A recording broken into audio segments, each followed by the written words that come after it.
My brother-in-law, and I use the term loosely, is a rapist.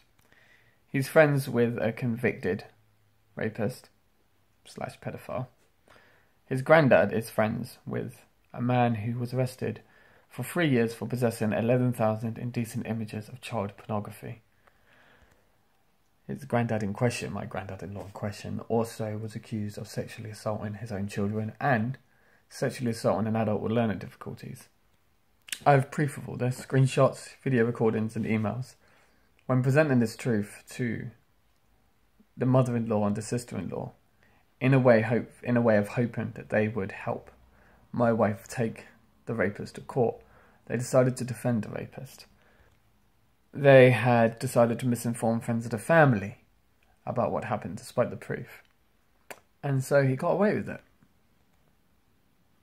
That's just one example of a toxic family. As a husband, I reacted very badly and aggressively, and I conducted particular things which I feel was not just immature, but irresponsible, stupid, and incredibly fucking embarrassing. I wasn't calm, I wasn't collective, and I didn't think my actions through. But now on a clearer head, I just want to share something that with toxic families and toxic people in general, you need to cut yourself away from them entirely, but not just them, the friends and associates of the family. And that might sound harsh because you yourself might have someone you quite like within this field of toxicity. But you can't afford to have any of that poisoning your very environment. Because people that break bread with rapists or toxic people or people that aren't willing to hear how a toxic person is toxic, they themselves have become, in a way, contaminated, infected, if you will. And the best thing with infections is to cut it from the root cause. My wife used the analogy like a tree, a rotten tree that bears rotten fruit. You don't want to pick any fruit from a rotten tree. So I was angry, and I didn't do that. But now I know I should have. Because every action you take towards these people, if you want to hurt them, make them see what they did was wrong, try to rationalise with them, try to make them see the errors of their ways, which is near impossible with toxic, potentially narcissistic individuals.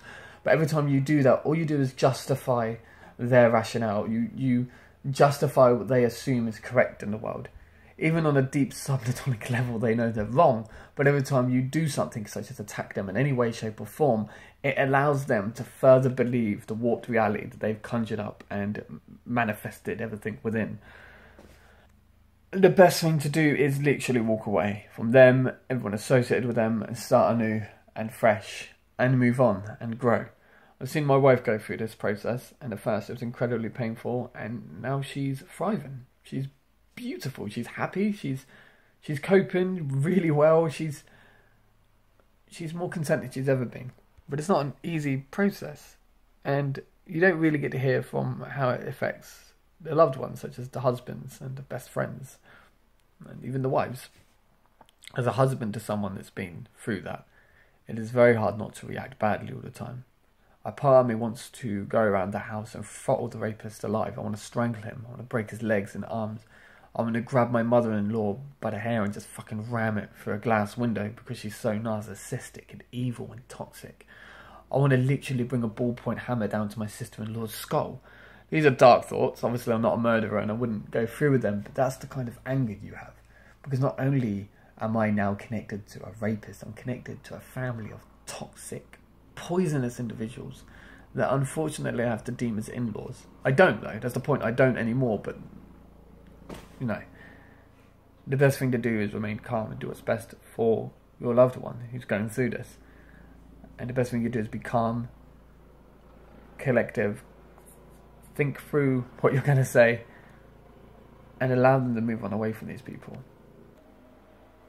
Bit of a serious video, eh?